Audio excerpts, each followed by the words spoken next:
was the bigger story to you? Was it Wemby being cleared from concussion protocol to be able to play in game four, or was it the Spurs' unbelievable second half surge? Well, to me, Caroline, it's the concussion story. I mean, we're talking about a guy who suffered that concussion in game two on Tuesday and returned in time for Sunday's action. And I talked to Chris Nowinski, who's the founder and CEO of the Concussion and CTE Foundation, a former Harvard football player, also WWE wrestler, who's a neuroscientist, who's one of the leading names in this space from a medical standpoint. And he pointed out that the NBA's 48-hour rule that they have in place after a concussion, it isn't necessarily backed by the neuroscience. Like, there isn't anything magical that happens 49 hours after a concussion versus 47 hours.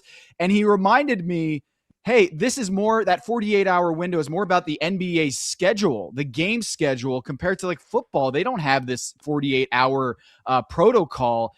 And so I put it to you guys, like, if a player in the NFL suffered a concussion on Monday Night Football, would he have been cleared in time for Saturday on let's say, a potential Saturday football game? We would say, man, that would be pretty close. Well, that is what Wemby essentially did, was a Tuesday concussion brain injury, and then was cleared in time for Sunday.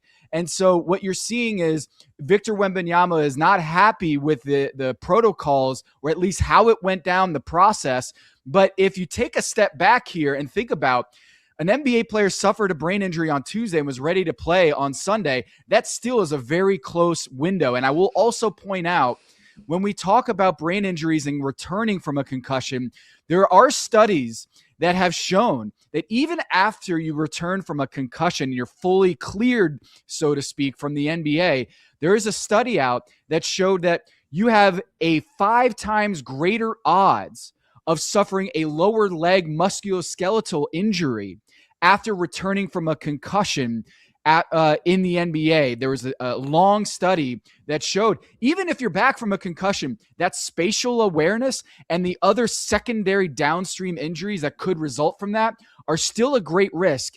5 times greater odds of that happening after suffering a concussion compared to players that did not suffer a concussion. So Victor Wembanyama getting clear for game 4 instead of game 3, while that seems like a delay and not happy for Victor Wembanyama in his case, I think in the grand scheme of things, there's still more to this injury that I think it was right for the NBA to delay and make sure that he passed all the protocols and the steps to return to play for that Sunday game. It's sensational. I don't want to take away from that outrageously productive game, and he turned the game around. But I will say, we shouldn't say like, hey, he's out of the woods yet. There are still things that we should keep watching with Wemby.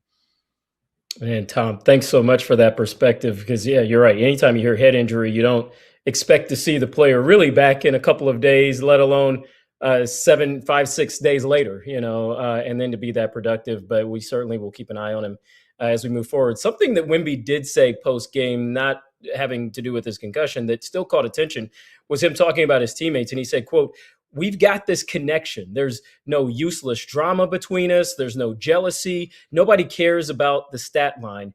It's our greatest strength." And I ask this because with OKC dealing with Jalen Williams' hamstring injury right now, where would you say the Spurs are in the West? Would you say that they're ahead of OKC, or are they still kind of in that number 2 range?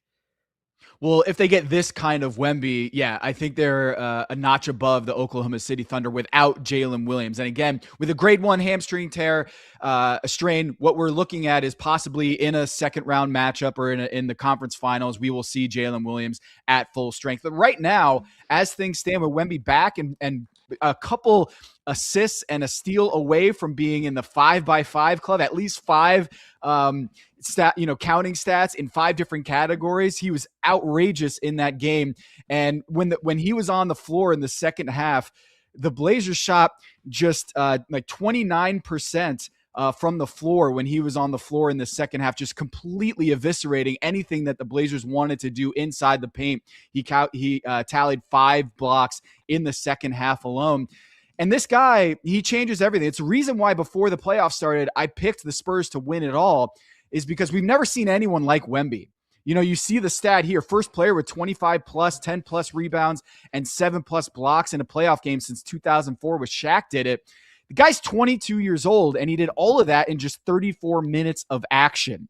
And so you'd imagine he would be part of that 5x5 club if he played 5-10 more minutes in that game. So statistically and the on-court, off-court impact metrics, Victor Wembanyama is as impactful as any player in the NBA. So with Oklahoma City just dominating that matchup against the Phoenix Suns, it seems odd to say that another team might be better, but with Dylan Harper, Stephon Castle, De'Aaron Fox, and Victor Wembanyama playing as well as they are, Vassell and Keldon Johnson as well, this OKC team has some serious competition in the West. And if Wemby continues to play that well, I'm putting them on par, if not a slight edge, with Jalen Williams out.